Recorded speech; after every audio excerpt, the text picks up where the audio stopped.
Hi there.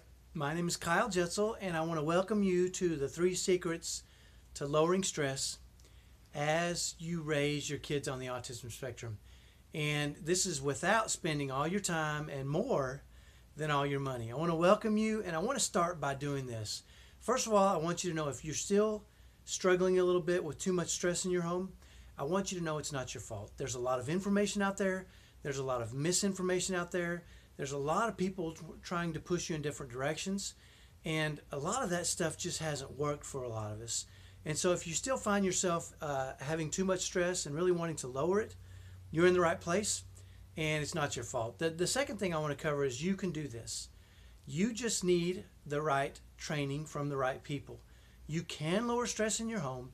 We're seeing families on all ends of the spectrum in all sizes that are doing it right now, and I want you to know you can do this. So I want you also to know this is different than anything you've ever seen before. It's not occupational therapy, it's not speech therapy, it's not ABA, it's none of those things that you've been told might lower stress. This is about lowering stress first and foremost. The rest of that stuff is good, but it's periphery when it comes to how do you lower stress in your home as you raise your kids on the spectrum. And the final thing I want to do is I want to do today is to show you that it's not only possible but probable to lower stress in your home if you'll follow the outline we're going to talk to you today about. So our goal today is to help you understand you can lower stress. We want to show you what to watch out for and what to avoid. And we want to show you what you can do to start lowering stress right away today. And this presentation and the secrets have, like I said, worked for all kinds of families. We have families that have classic autism, nonverbal kids, to families with multiple kids on the spectrum, to families with kids that are high functioning, small families, single parent families. Doesn't really matter. The principles we're going to talk about today and the things that we're going to share with you will work for all kinds of families. So first of all, I want to let you know who I am. My name is Kyle Jetzel, and I'm a happily married father of 6 kids. My 2 oldest sons are now 23 and 21. Then I have my 2 middle sons who are on the spectrum. There's Eric and Ricky. They're 18 and 15, and they're both on the spectrum. And I have 9-year-old twins, and one of those is a girl. So I have 5 boys and 1 girl. And I'm madly in love with my wife, and I think she's madly in love with me too. We seem to do okay, and we're in the top 1% of happy marriages, and I believe we're in the top 1% of happy families. We do a Facebook page called Autism Laughter Therapy where we share tips and techniques and tricks, and we tell stories about thriving and how you can do it too. And we have about, I want to say maybe 14,000 followers now. We've written a book called Thrive in Chaos. It's on Amazon. Kyle Jetzel and Alec Jetzel and my son co-authored it with me. And we've even been, and this is kind of a secret, but we've been contacted by a production company that's now shopping our family story for a reality show. So finally, maybe we can have a reality show that shows actual autism, not all these other geniuses or, just it's really a real life autism reality show that they're shopping. And I want you to know that we live a happy life. We're a happy family. That's who we are, and that's how we live. And you'll see it if you go to our Facebook page. But I also want you to know it wasn't always that way. There was a time when we were slaves to autism. It ruled our lives, and you know what I'm talking about. You can't plan anything. You can't go anywhere. You can't leave your kids with anybody. We were on this autism roller coaster. And what I mean by that is simple, small things would go take us to such a heights, and then meltdowns would just rip our feet right out from under us. And I'll give you a couple of examples. I'll never forget the first time when my older of my 2 sons on the spectrum, Eric, was about 6. He's not very verbal, and I finally got him to say, "I love you" to my wife. And we were in tears. It was a dramatic experience for us, and we'd worked so hard to get him there. Well, 2 days later, he smashed his head through a plate glass window in a fit of rage. And while I was holding him in the emergency room as he was getting stitches, the joy of that high was completely gone.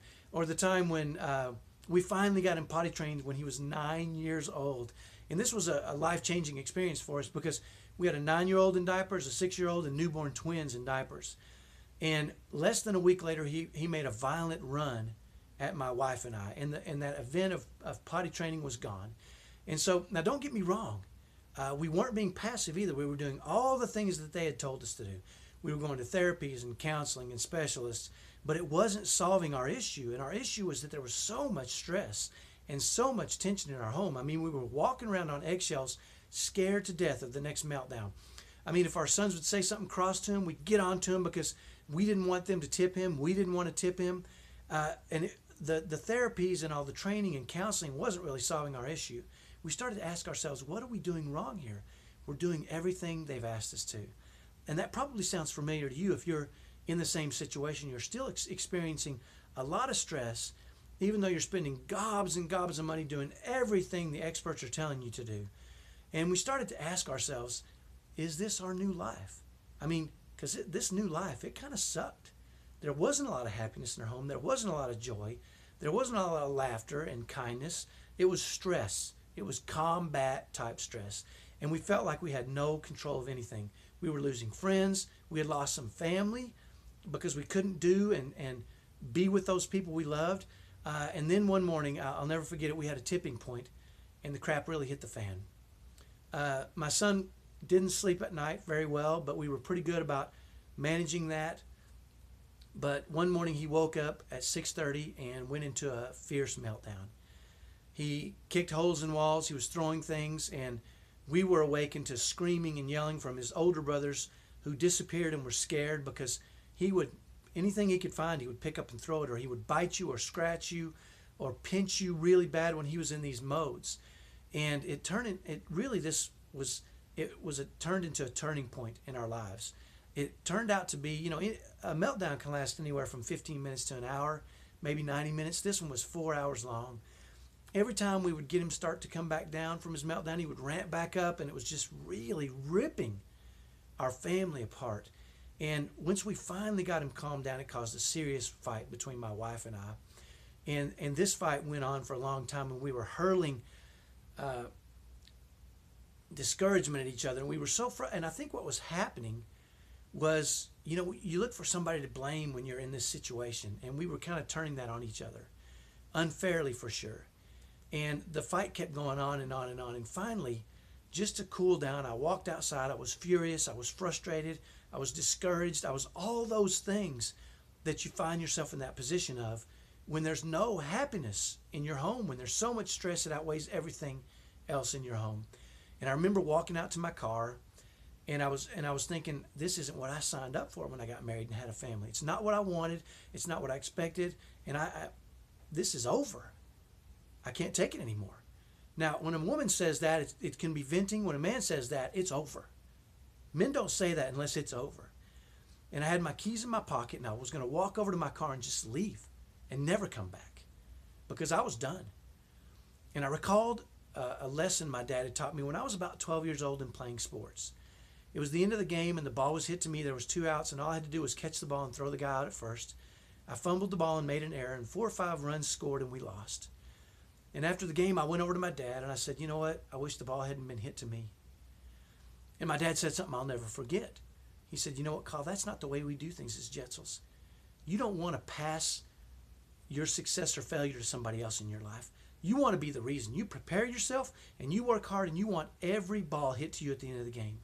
If you're going to go down, you go down with a fight, and you go down taking charge of your life. And I remembered that, and it really struck me at that moment, and I thought, you know what? If my family's going to fail, I'm going down with a fight. I am not giving up, and I'm going to go figure this out. We've got to make this work because I know my family's supposed to be together, and they're supposed to be happy. And we had a big pecan tree in our front yard, and I walked over to that pecan tree, and I didn't know who to ask, who to talk to. There was no books or guides or anything on how to lower stress. And we tried everything the experts had told us to do, and we were still under tremendous amounts of stress. So I went under that big pecan tree, and I turned to the only source I knew might have the answer, and I just knelt and prayed. And I don't know how long I prayed, but I think my wife must have seen me because when I went inside, there was a different spirit in the home. And I said, you know what, Shelly, this isn't what I signed up for. And when she said it back to me, I knew we were going to fight this battle together. And I said, I don't know what we're going to do, but I'm not giving up. I'm going to fight for our family. Will you fight with me? And she said, yeah, I will. And you know what? We knew that we had to be the answer. And that very day, that was a Saturday, we hatched a plan that we would meet every Sunday night. And the problem was there were no books and no guides, but my wife and I and my two oldest sons met every Sunday night, and we decided we would build the curriculum. We document it. We pay attention to what we did and what we didn't do, and we asked 3 questions every Sunday night. What did we do right the past week? What could we do better? And what would be our focus? And during the weeks, I would find strategies and find different ways that people had talked about. I was reading book after book and really hunting and trying to find families that were lowering stress themselves. And when I found them, I asked them what they were doing, and we modeled their behavior and created the curriculum. And we started to see results not long after. It didn't take long at all before we started seeing results in our family. And the accountability that it held us to really made a difference for us. And then others started to see what we were doing, and they wanted us to share. Well, you might say, well, that's a great story, Kyle. So what? My situation is different. You know, maybe I've tried everything already, or maybe my son or daughter is verbal or nonverbal or high functioning or non-functioning, or maybe I'm a single parent, or maybe I can't get my spouse on board, or it's too late for us. My kids hate each other. Here's what I want you to know. There's 2 reasons I might want you to question this, that thought process. And one comes from findings from a report I recently found. It was done in 2017, and it was done by these guys, the Zaidman, Zait, Miranda, Duku, and basically it's the impact of personal and social resources on parenting stress and autism families. And what they discovered might surprise you. Families that were lowering stress, a defining factor was not the size of the family or the functioning level of the kids at all. That had nothing to do with those that lowered stress in their homes. The defining factors were those that had the right strategies were lowering stress in their homes, and those that had the right support were lowering stress in their homes. So it doesn't matter your situation. If you can find the right strategies and the right support, you can lower stress in your home, number 1. And number 2, the second thing I would question you on is, if you've already given up, why are you even watching this? I know that you want to lower stress in your home, or you wouldn't be here. And the last thing I want to do is I come across families sometimes that say to me, this is my new life. And it sucks, but it is what it is. And I hate that. I hate it, because no, your family deserves better. You deserve better. And you won't grow out of this. I've talked to a lot of families who've gone through the stress for years and years, and they don't grow out of it. You need to do something to help your family lower stress. So that's kind of our story, and I want to share with you the 3 secrets that I'm going to share with you right now that are helping families. And you might say, that's great, but I don't believe it. Well, neither did Wendy when she started, and neither did Kelsey, but they knew they couldn't live the life they had been living. And when they started, I remember Wendy called me one day and she said, Kyle, it's working. I can't believe it. I said, what do you mean you can't believe it? Why'd you start? She said, because I had no other choice. We couldn't keep going down this path. And once she got started and started to see results, she said, this is working for me. And I want you to know what's traditionally been done to solve the problem doesn't work. Look around. You'll see all these families putting their kids through counseling and therapies and going to experts, and they do what they do well. They help our kids, but they don't address the overriding big giant elephant in the room, which is our homes are filled with so much stress, right? So I want you to know this is entirely different than anything you've ever heard before, and nobody else knows this stuff. And not only has this worked for us, but this has worked for all kinds of families, like I said, with all kinds of kids from classic to high functioning. This is like nothing you've ever seen before, and you won't get this anywhere else. So you want to know the 3 secrets? Here's what I want you to do. Click on the next video and get started right now. We're going to cover them right then, and do it now. I'm going to share the 3 secrets with you right now.